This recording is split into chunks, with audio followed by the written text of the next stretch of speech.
As dawn brings forth another day, I want to encourage you to get out and take a hike in the woods. See the changes that the new spring growth brings. Hear the sounds of life in the forest. Feel the wind on your face and breathe in deeply. There's a better air in the presence of trees. They take care of us in so many ways. Sometimes we take them for granted. I challenge you to go out alone and look deeper at the woodland. See the changes. See the movement. Feel all the life around you. I want your journey with me to go far beyond these videos. I can only hope that you are able to see clearly and better understand the trees, as well as see the balance of all of the life. That is the word that is so important, life. Understanding that death is also part of life is important. The fungus and the insects convert the old into what is needed for the new to thrive. It's the great balance. It's springtime and all the flowers are coming out on the madrone trees. Some of them are in bloom, and you can tell that there's going to be an abundant crop of the madrone berries. Those berries are so important for so many animals. And did you know they're edible for us too? They don't taste great. They taste kind of like leathery little strawberries, but I'm sure you could make a really good tea out of them. I'm sure there's some good nutritional value. They're kind of hard to collect. This time of year you can see that many of the madrone trees are in full bloom and others have no blossoms at all. Even a dead tree has value out in the forest. I love seeing the big raptors and the birds land in the bare branches of the dead trees. Sadly, a lot of tan oaks are dying in the forest, and that's creating a whole new type of ecosystem. As they decompose, they nourish the other trees, so they're a valuable part of the life of the forest. But can you see closely? Look at the abundance of all the flowers there.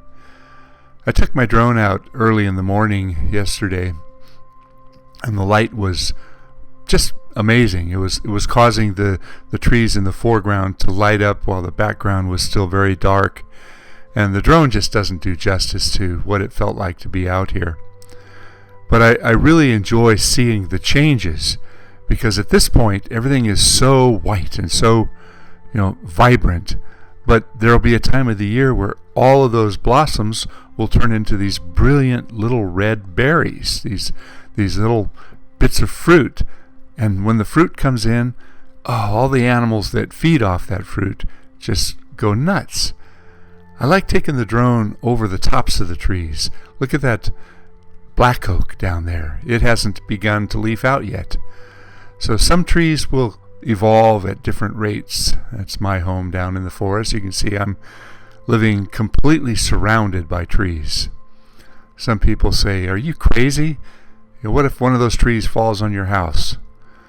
Well, I don't know. I don't think that way.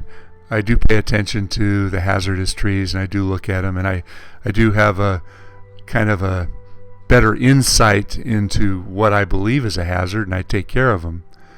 But I cannot tell you how much it means to me to live with all this life around me, all these trees, all this nature. That's the word. I mean, it's just so inviting, and it's so much a part of me.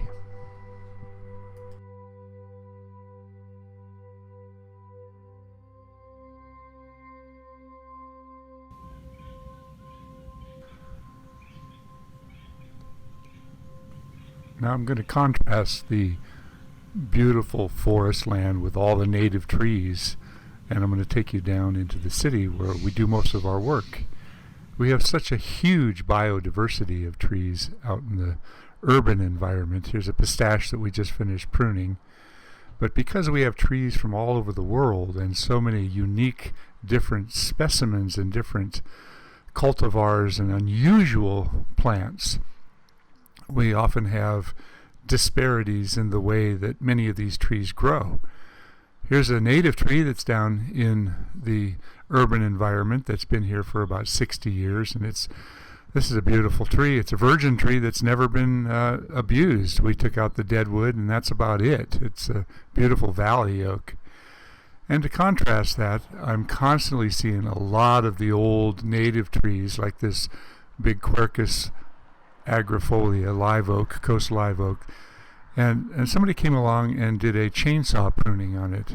It was like the only tool that they used on this tree. They got up there and made flush cuts, and even the water sprouts, they came along and made great big wounds. And what is important to understand is these large wounds cause drying out and future decay pockets. So if you aggressively prune a tree with a chainsaw, you're shortening the life of this tree. This tree was here a long, long time ago, and it's along a major thoroughfare, and it's one of the heritage trees in Saratoga. And frankly, I don't understand how whichever tree company it was got away with doing such a horrible job. And then finally, we have a lot of species that just don't belong here. And this was a tree that was planted 100 years ago. It's an Atlas cedar, and they're dying. What do I say?